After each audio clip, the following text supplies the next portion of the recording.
chemical properties of metal. We will learn about the chemical properties of metal in the following section 3.21 to 3.24. For this, collect the sample of following metals: aluminium, copper, iron, lead, magnesium, zinc and sodium. तो मतलब कि हम chemical properties के बारे में पढ़ने वाले हैं 3.21 से लेकर 3.24 तक कि मेटल जो है वो कैसे केमिकल प्रॉपर्टी शो करती है, उनकी प्रॉपर्टीज क्या होती हैं chemically. What happen when metals are burned in the air. क्या होगा जब हम मेटल को आग में जलाएंगे, एयर की मौजूदगी में बर्न करेंगे. You have seen in activity 3.8 that magnesium burn in the air with the dazzling white flame. हम ये पढ़ चुके हैं 3.8 एक्टिविटी में कि जब भी मैग्नीशियम को बर्न किया जाता है एयर की मौजूदगी में तो एक वाइट फ्लेम निकलती है. Do all metal react in the same manner. क्या सारी मेटल जो होती हैं इसी तरीके से रिएक्ट करती हैं. Let us check by performing the following activity. तो इसको हम क्या करेंगे, ये जो नीचे दी गई एक्टिविटी है इसे हम चेक करेंगे. Caution, the following activity needs the teachers assistance. मतलब कि यहाँ पर टीचर का मौजूद होना बहुत ज़रूरी है, उसकी मौजूदगी में ही यहाँ पे एक्टिविटी करें. It would be better if student wear I protection. ये बेहतर होगा कि अगर स्टूडेंट आई प्रोटेक्शन के लिए कुछ यूज़ कर लें. Hold any of sample taken about with the pair of tongues and try burning over a flame. Repeat with the other metal sample. Collect the product if form. Let us produce and metal surface cool down. Which metal burn easily? What flame color did you observe when metal burnt? How does metal surface appear after burning?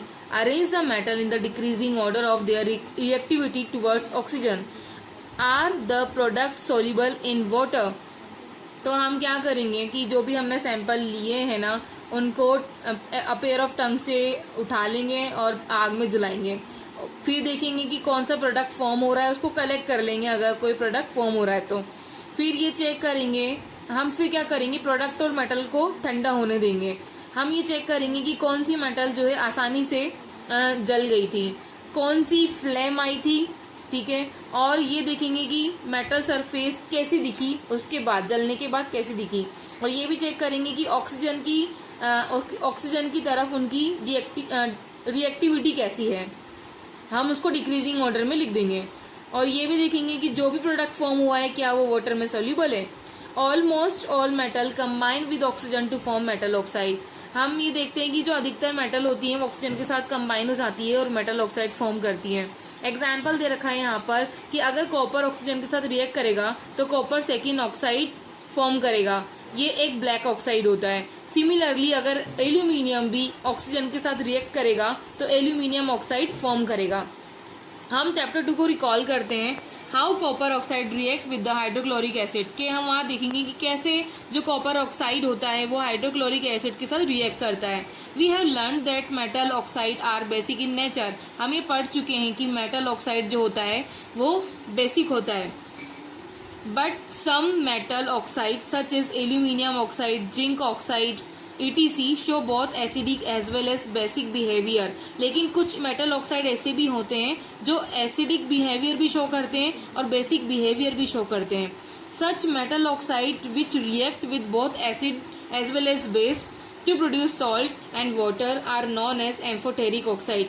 ऐसे ही metal oxide जो acid के साथ भी react कर लें, base के साथ भी रिएक्ट कर लें और सॉल्ट एंड वाटर को फॉर्म करें तो उनको हम बोलते हैं एम्फोटेरिक ऑक्साइड.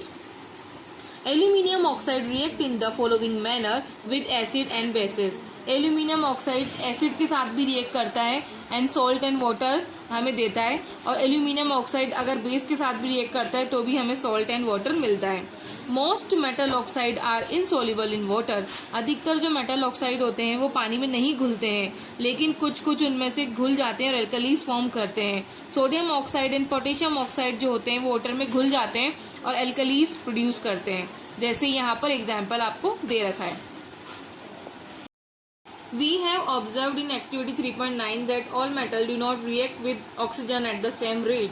हम ये भी पढ़ चुके हैं एक्टिविटी 3.9 में कि जो मेटल होती हैं, सारी मेटल जो होती हैं ऑक्सीजन के साथ सेम रेट पर रिएक्ट नहीं करती हैं. अलग अलग मेटल जो होती हैं वो अलग अलग रिएक्टिविटी शो करती हैं ऑक्सीजन की तरफ. मेटल जैसे पोटेशियम और सोडियम ले लो, अगर आप इनको खुले में रख दोगे तो ये जल्दी से फायर कैच कर लेंगी और बहुत ज़्यादा भयंकर तरीके से आग पकड़ लेंगी। तो हमें इनसे बचने के लिए, एक्सीडेंटल फायर से बचने के लिए क्या करना पड़ता है, इनको केरोसिन ऑयल में रखना पड़ता है। ऐसे ही आप क्या करना है कि एल्यूमिनियम, जिंक और लेड या मैग्नीशियम जो होता है, इनमें हमें ऑक्साइड की एक थिन लेयर चढ़ानी पड़ती है। क्यों चढ़ानी पड़ेगी? ताकि ऑक्सीडेशन की जो प्रोसेस होती है उससे ये मेटल बच जाए। आयरन वैसे तो हीटिंग करने पर बर्न नहीं करता, लेकिन आयरन फिलिंग जो होती है वो बहुत भयंकर तरीके से बर्न हो सकती है अगर आप उसको बर्नर की फ्लेम के ऊपर रख दें या स्प्रिंकल कर दें तो। कॉपर बर्न नहीं करता, लेकिन जो हॉट मेटल अगर कोटेड हो जाए black colour layer of copper second oxide, then क्या होता है कि ये बर्न कर सकता है। Silver and gold do not react with oxygen even at high temperature. Silver और गोल्ड भी हाई टेम्परेचर पर ऑक्सीजन के साथ रिएक्ट नहीं करते।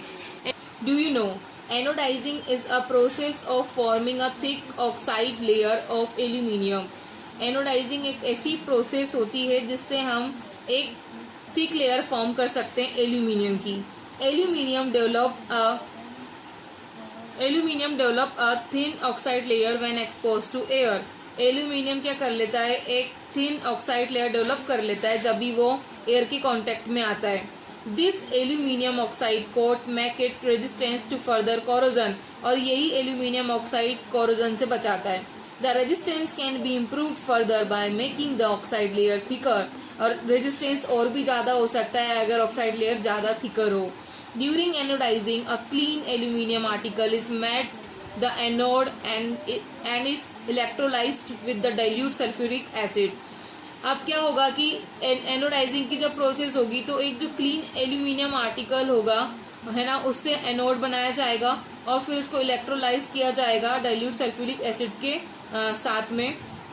ऑक्सीजन गैस इवॉल्व हो जाएगी एनोड पर और रिएक्ट करेगी एल्यूमिनियम के साथ में, ताकि एक थिक प्रोटेक्टिव लेयर बन जाए, ऑक्साइड लेयर बन जाए।